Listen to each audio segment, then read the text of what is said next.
This is my presentation for my business presentation towards Midas Liquid Chalk. It is obviously a liquid chalk for exercising and activities such as rock climbing and CrossFit. Those are typical things that you use chalk for in this situation.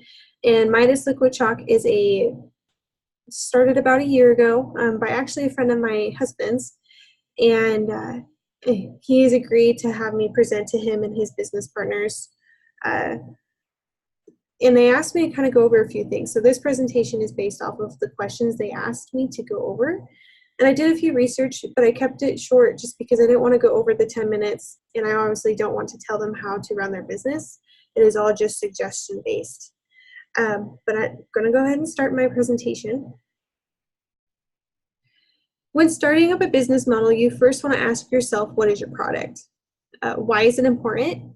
And what use can it do in your community? When it comes to starting a company, you first want to ask yourself, why is it needed and useful?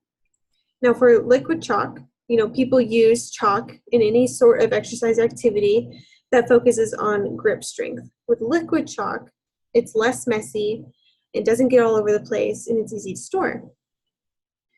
Now imagine for a second that you are just in the development stages of your business idea. You haven't been going for a year and you're just started thinking about it, but you have the basic concept down. What would be one of the first steps that you take in order to sell your product? With any business model, no matter the product or the mission behind it, one key important aspect is to know who your audience is.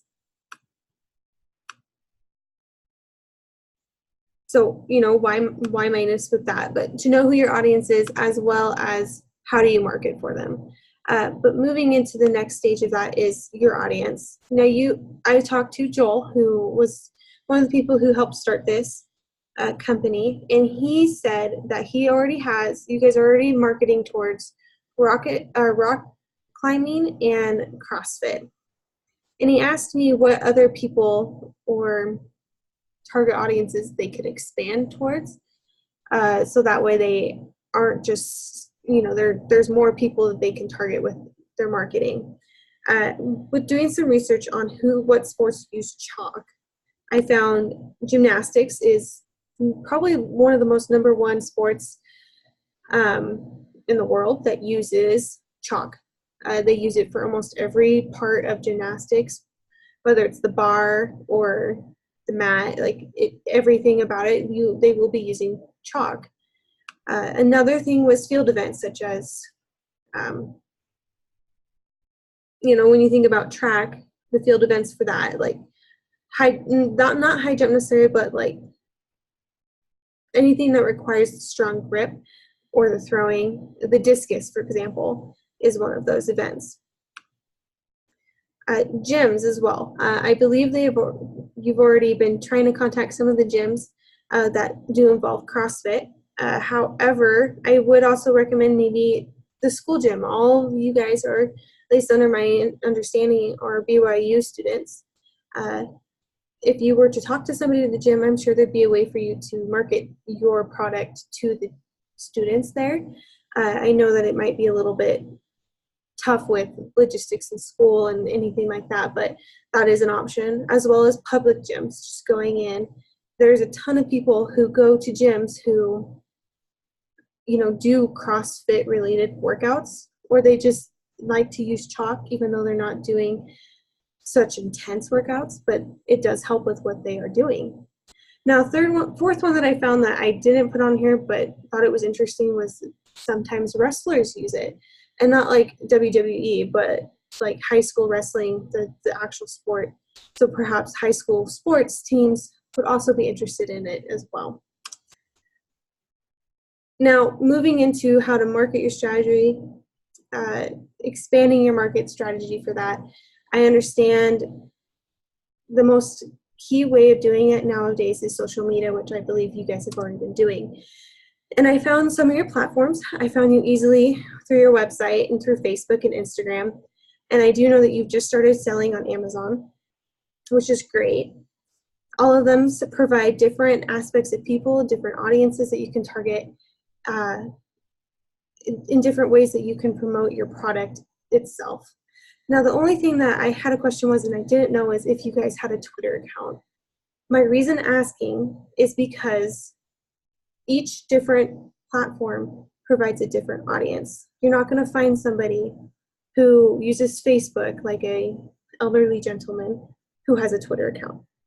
Whereas you're not going to find some, like, I don't have a Twitter, but I have both Facebook and Instagram. And I know people who have Twitter that do not have Facebook and Instagram. So your audience is going to be different depending on the platform, which is key in social media marketing. Now, Joel had told me when I was talking to him about this that once you try it, you love your product. So that's why kind of this ties into not only marketing your, but also broadening your audience as well. When you go in to try and gain more audience with people, perhaps providing samples for someone would be a great way to do that as well. Because that not only gains you the testimonials you need in order to market your product, you're going to want people who've tried your product.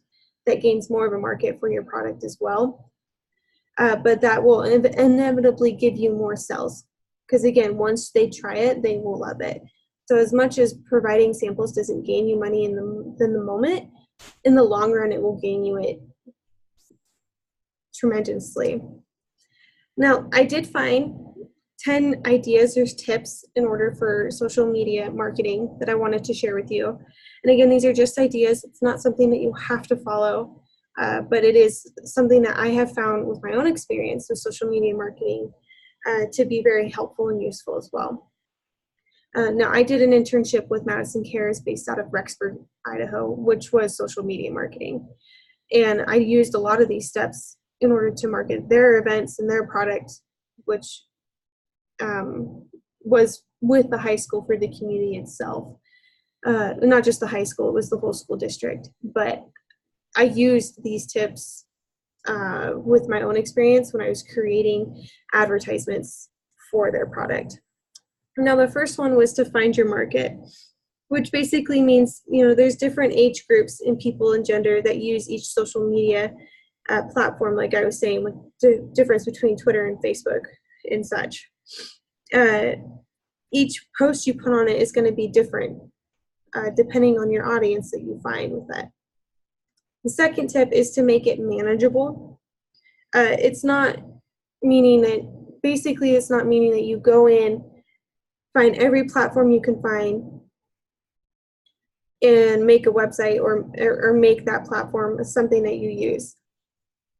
Qualify it down to a few platforms and focus more on the quality that you're putting out there rather than the number of connections. The third is get a visual, which is grabbing the attention, which is videos, photos, anything you can think of, testimonials, people talking about your product, and putting those out there. Your website had a great video introduction when you pull up the website the very first, and I really liked that. And it got my attention. The same thing can be done with your social media and getting people who've used it to agree to have you take a video of them talking about the product or using the product. The fourth thing is going native, meaning, and then this goes back to finding your market, is every audience is going to be different and unique depending on the platform. The fifth is being conversational. And some suggestions with this is, outbound messages to people, whether it's through social media or an email. Always make sure that you're talking back to them and you're responding to them, not just ignoring it. The other thing would be tagging people in posts and redirecting the attention towards them and gain more of an audience if you do that as well. Get the right mix of engagement is the sixth tip. Is to find a way to get them from your social media sites to your website in order to buy your product. That's certainly definitely key, and that's something you can put like at the end as like a drive to get them to do something, whether it's a sell or if it's you benefit sell it in such a way that say now go here in order to purchase your product. The seventh tip would be leverage trends. Now, trends basically meaning whatever's trending at the time, use it to your advantage and find a way to tie it into your product. Number 8 is connecting with influencers. So that is people who have tried your product, as well as any partners you may have. Having them help you market your product would be very helpful in social media awareness. And 10 is give freely. And this isn't just providing samples to people, but also the golden rule is put into this one is do unto others as you would have them do unto you. If you want people to share and like your posts, you have to do the same. You have to share and like their posts as well.